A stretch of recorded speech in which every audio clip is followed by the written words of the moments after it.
لیکن اگر وہ شرک کی طرف آمادہ کریں تو پھر ان کو انکار کر دیا جائے۔ یعنی ماں باپ ہمارے دنیا میں آنے کا سبب بنے، ان کی قدر ویلیو اس حد تک ہے کہ اف بھی نہیں کرنی، لیکن اگر وہ مسبب کے ساتھ مقابلے پہ کھڑا ہو جائے تو پھر اس کی پرواہ نہیں کرنی۔ اس کی بہت واضح مثال ہجرت مدینہ میں رسول اللہ صلی اللہ علیہ وسلم کے ساتھ ہجرت کرنے والے لوگ جو اپنے ماں باپ کو بھی چھوڑ کے گئے، بھائی بہنوں کو چھوڑ کے گئے، اپنے مال و اسباب چھوڑ کے گئے، یعنی جہاں اللہ اور اللہ کے رسول کی بات آئے تو وہاں کوئی سبب اس کے آڑے نہیں آئے گا۔ مجھے انہوں نے یہ کہہ کے بہت آسان کر دیا کہ اللہ تعالیٰ شے نہیں ہے، لیسا کمثلہ شیء، اور جب جو شے ہے وہ اللہ نہیں ہے اور جو شے نہیں ہے وہ اللہ ہے۔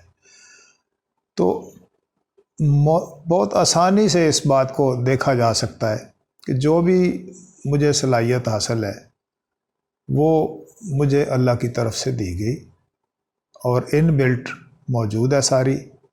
اس کا ریفرنس اگر اللہ کے واسطے کر دیا جائے تو بہت آسانی سے شرک سے بچا جا سکتا ہے۔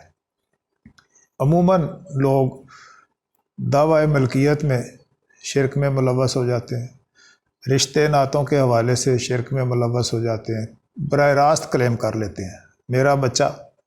جب میرا بچہ تو پھر انما اموالکم اولادکم فتنہ، لیکن دوسری طرف بیٹا نعمت اور بیٹی رحمت، دونوں باتیں متضاد نظر آتی ہیں۔ اس میں جو اموالکم اور اولادکم کی وضاحت کی گئی اس کے اندر کہ تمہارے مال اور تمہاری اولادیں یہ تمہارے لیے آزمائش ہیں، فتنہ ہے، فساد ہے۔ لیکن سارے نبیوں کی بھی اولادیں ہوئیں، مال بھی کمائے گئے، حکومتیں بھی کی گئیں، لیکن ان کے ہاں طرز یہ تھی کہ ہر شے من جانب اللہ کے حوالے سے۔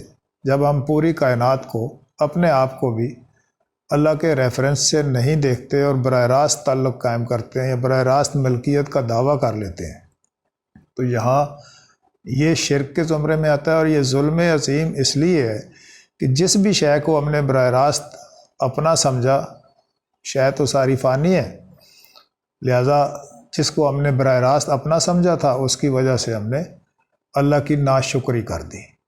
شکر کا زمرہ جو قرآن کے اندر شکر کی بات ہے کہ فاذکرونی اذکرکم واشکروا لی ولا تکفرون، تو اسی طرح سورہ لقمان کے اندر بات ہے کہ ہم نے لقمان کو حکمت عطا کی تاکہ وہ شکر گزار بندہ بنے۔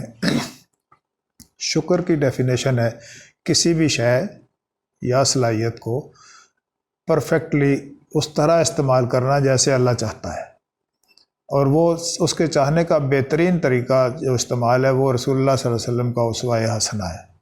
تو ہم اپنے ارد گرد جب بھی اپنی صلاحیتوں پر بھی توجہ آئے تو ہم نے یہ سمجھنا ہے کہ یہ صلاحیت ہمیں اللہ نے دی، لہٰذا یہ فتنہ نہیں ہے، تو نعمت ہوگی۔